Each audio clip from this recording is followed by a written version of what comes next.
What's going on? So here is episode 2. I'm just going to go through kind of whatever happened this year and all of my scouting and everything. There's still a little bit more scouting that I'm going to do, but I wanted to show you everything before I went and made the spreadsheets and everything, and before submitting to the Super Bowl. Alright, so the first thing that I'm going to do is show we became a 77 across the board. A couple of players did get some good upgrades. I know that Josh Jacobs went up a couple. I think he was like a 74. Darius Guys was around like a 78, so he's up now. And these are both pretty decently young running backs, so obviously we're going to be keeping those for the future. Dwayne Haskins is up to a 75. Now I think, okay, because when I was upgrading him, I was upgrading his improviser, so his field general did go up, but I was doing improviser. It looks like strong arm went up as well. I know that improviser has deep accuracy. It's like what Mahomes is. It has the deep accuracy, but the ability to move around. Alright, so our offensive line, obviously we're not really going to keep many of these people. A lot of them are actually at the end of the contract. I know that Scherf is at the end of his contract, so I'm definitely going to get rid of him. So our receivers are up a little bit, 84, 77, 71, and then Terry McLaurin's still 70. Daron Payne, definitely up a lot. I know some of our guys were injured. Daron Payne was actually injured for like 8 weeks or something like that. He just came back not too long ago. He was up to an 83. I mean, Ioannidis was injured like all freaking season, so our backup got all the way up to an 80, which is kind of crazy. But I'm pretty sure he's a star, which is nice. Greedy Williams is now our number 2 at 77. Quentin Dunbar is still our number 1, 77. But we obviously need lots of upgrades. Although, you know what, we might keep Troy Apke because he's the fastest safety, right? He's the best user. So our middle linebackers were, he was our starter at the beginning of the year. I went out and I got him. I did sign him. I don't remember if I showed that in the last clip, but you know, this was our worst position, so I just decided to add him in. And I don't know if we still have the first overall draft pick or whatnot, but we'll go ahead and look into that. But we actually ended up going 5-11. I didn't play any of the games. I'll show you on the schedule. Didn't force any losses or wins. So regular season, we started off like really bad. How many did we lost? 1, 2, 3, 4, 5. 8 in a row. We lost our first 8 games before we finally got a couple of wins in a row.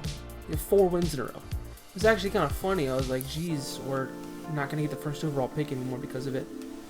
But yeah, so I guess we got a couple of wins here.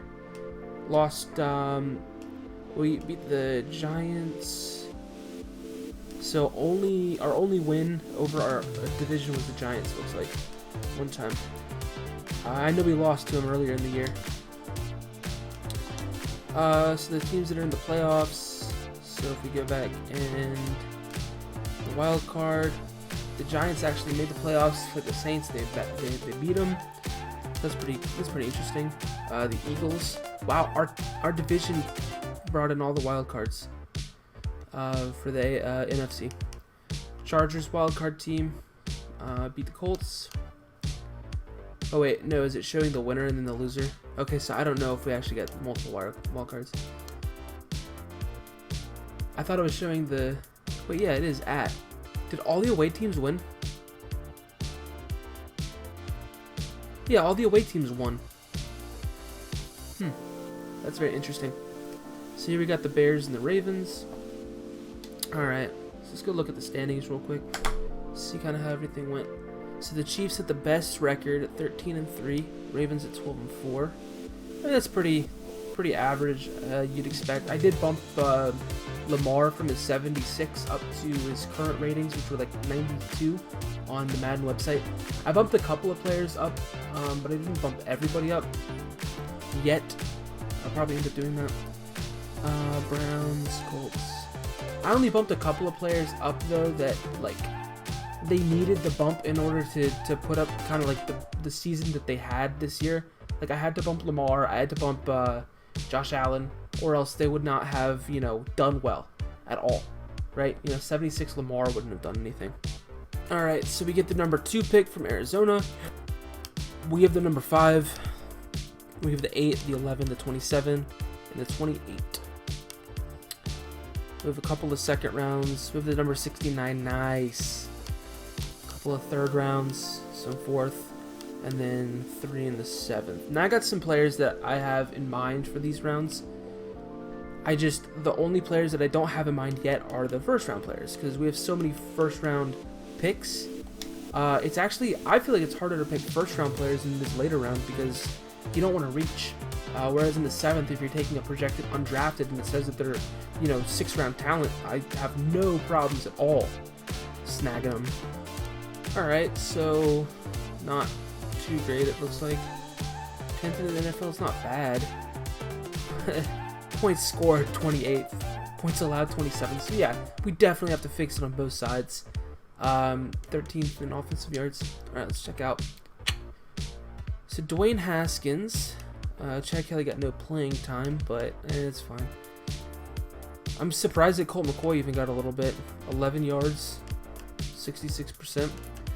Dwayne Haskins going 24 touchdowns to 15 interceptions. I don't like those stats, but I remember seeing in the news that it came across the bottom that he threw for 4 touchdowns against the Giants. I'm pretty sure that's in a victory over them.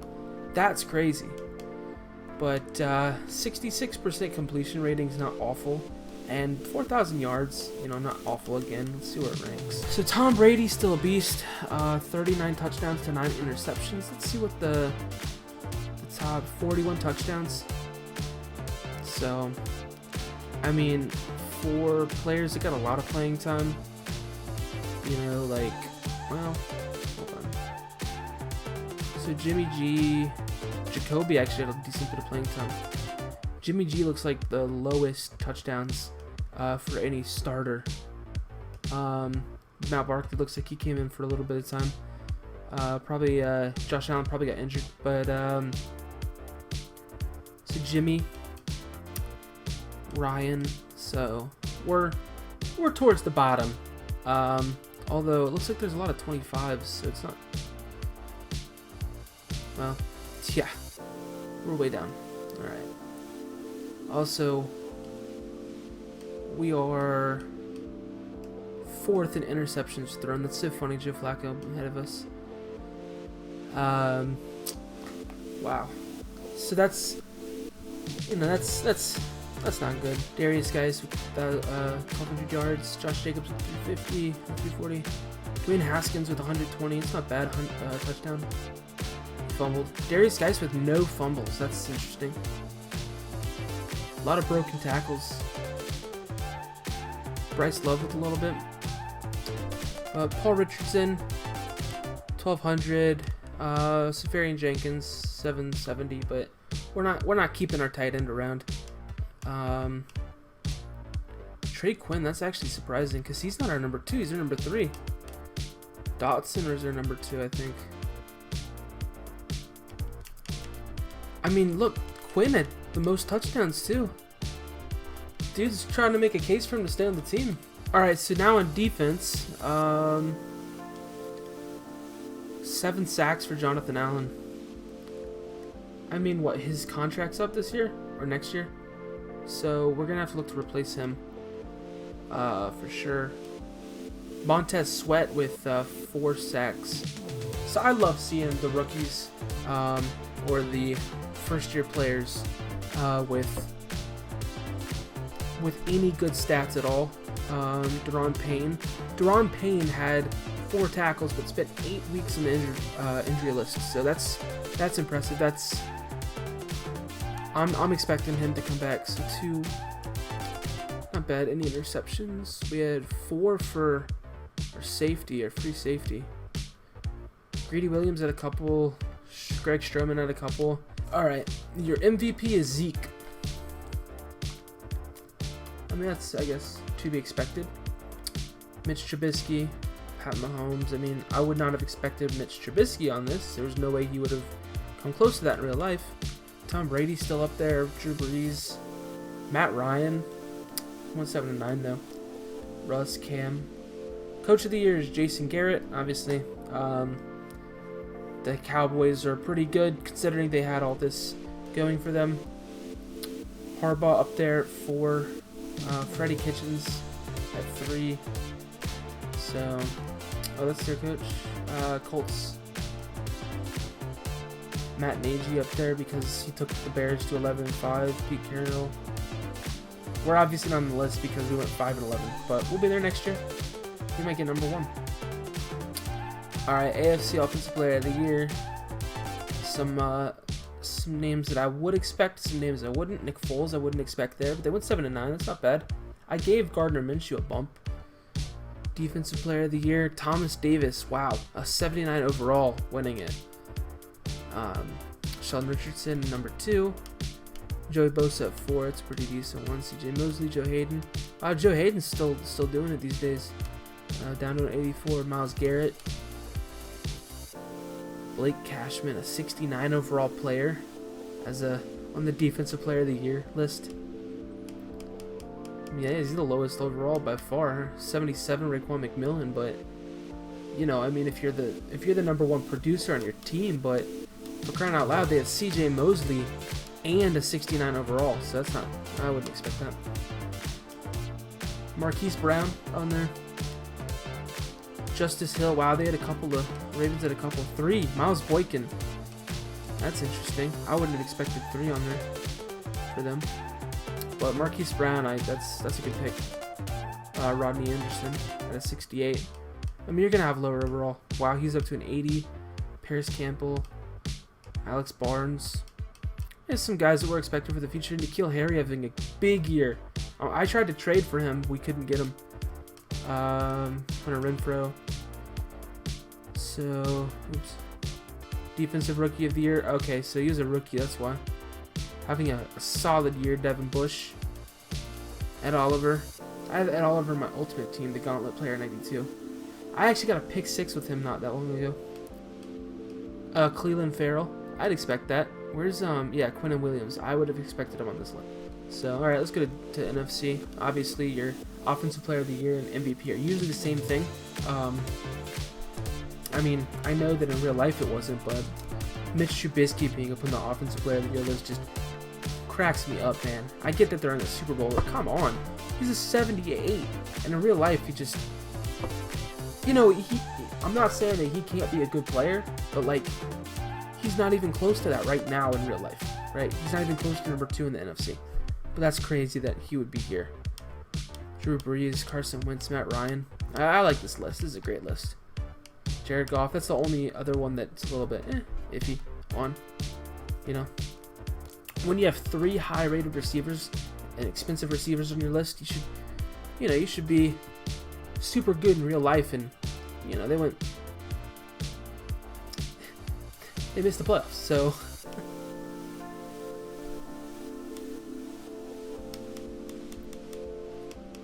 Yeah, so we didn't have anybody on this list, but that's to be expected.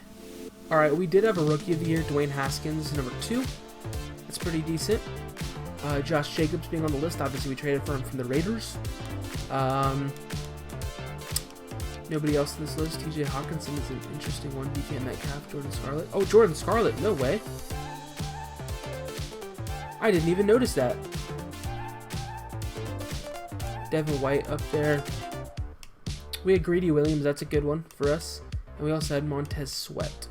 So Darius Geis getting on the list of best running backs is pretty decent for us going forward. We had a best wide receiver, right? Yeah, Paul Richardson. It's pretty good for us going forward. He's in his 2nd year. Or no, he was like a 4th year, but we got him for a while. Nobody for us on this list. Here we had Jonathan Allen. So that could be good for us in the future.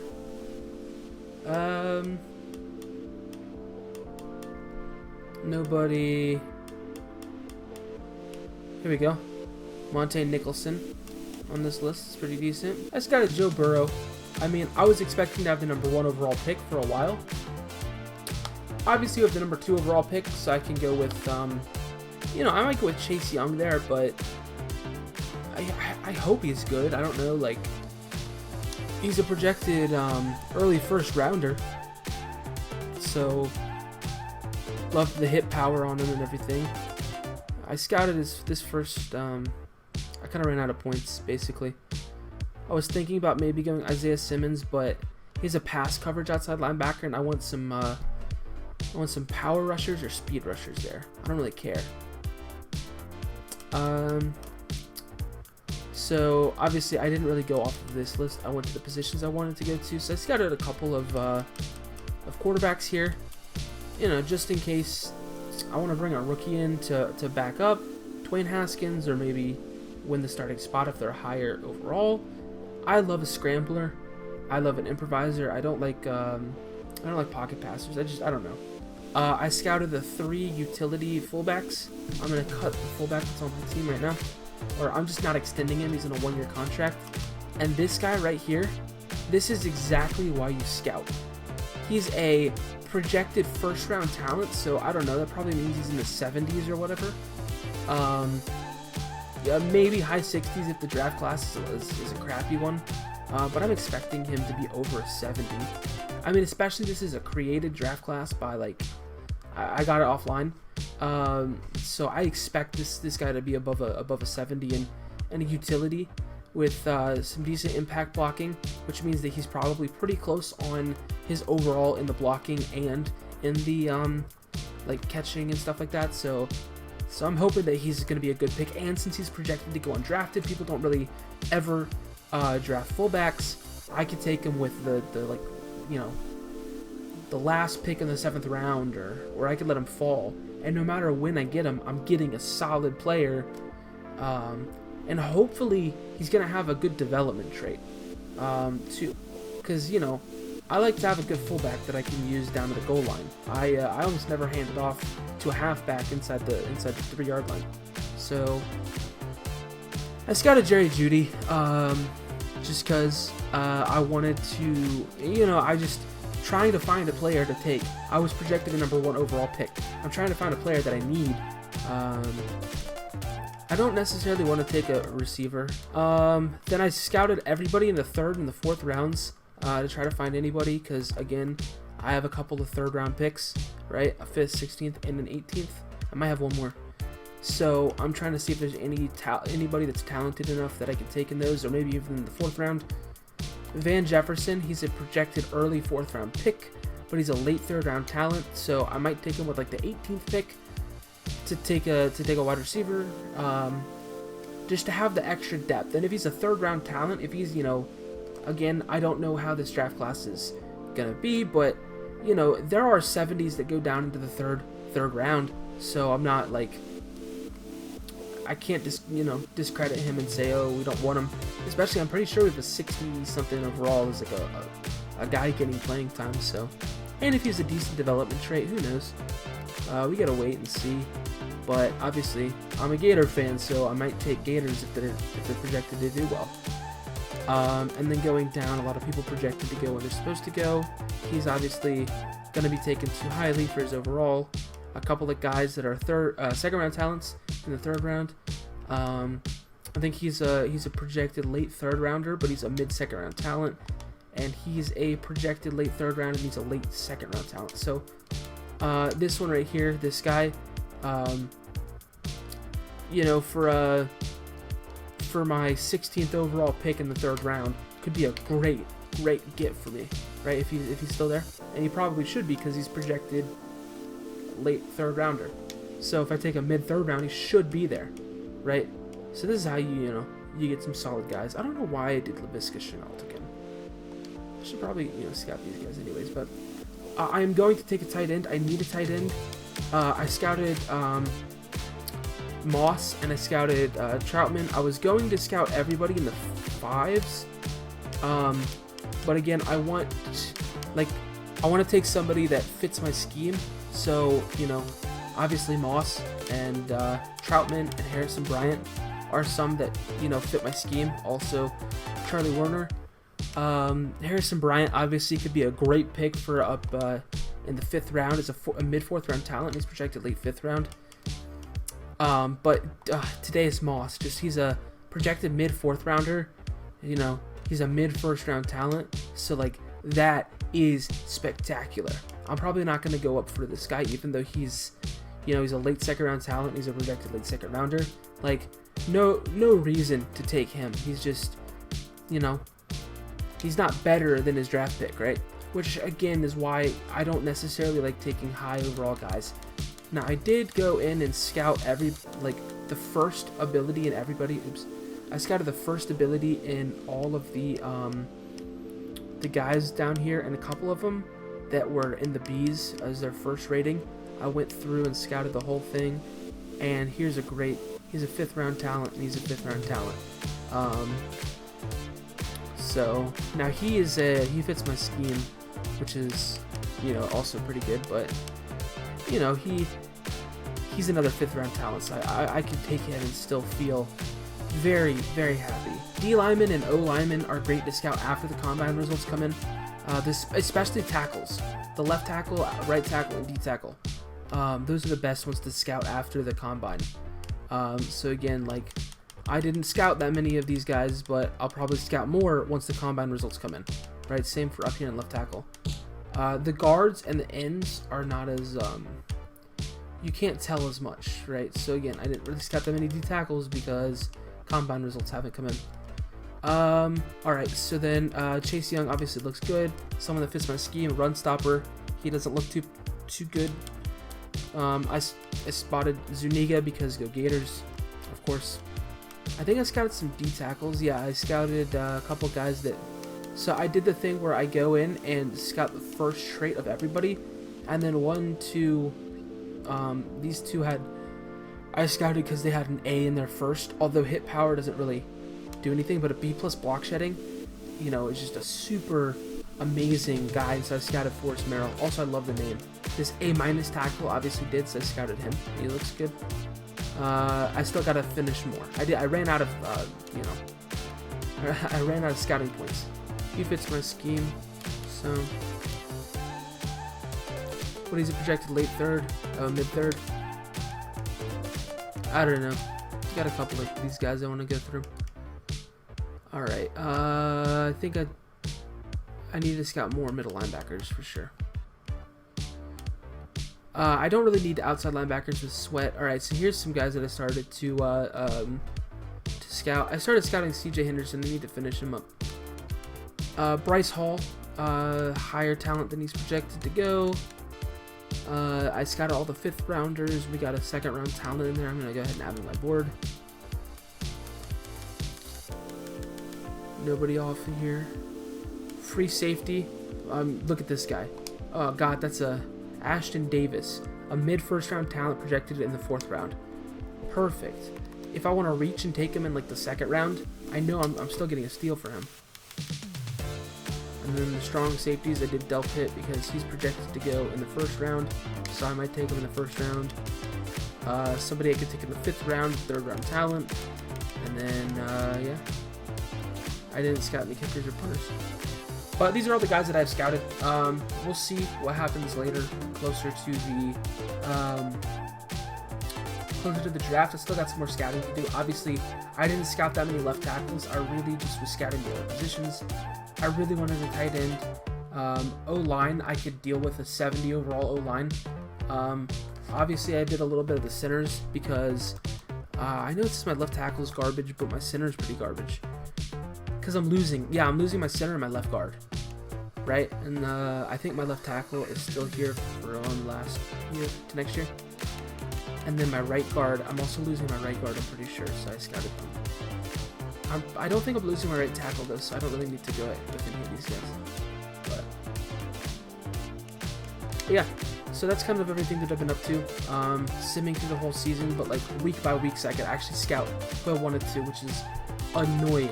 But yeah, hopefully I'll get my my connector soon so I can actually play, and then I'll go ahead and stream my I'll stream the draft tonight. So I gotta take down all the stats and everything. It's gonna take me a while, so but I'll probably stream tonight. So all right, Well, with that being said, I'm going to go ahead and take down all the stats in the spreadsheet and whatnot, and then I'll see you guys later.